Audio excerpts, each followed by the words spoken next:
আসসালামু আলাইকুম। আমি এখন মাছ রান্না করব।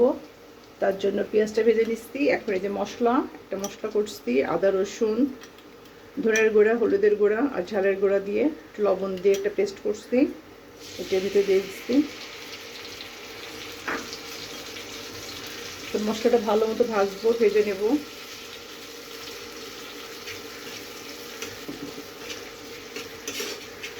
বারবার করে একটু পানি দিয়ে কষাবো তেল ওঠা পর্যন্ত।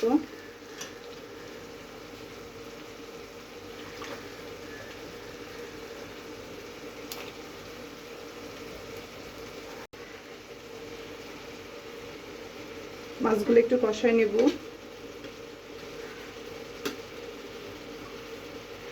পাবদা মাছ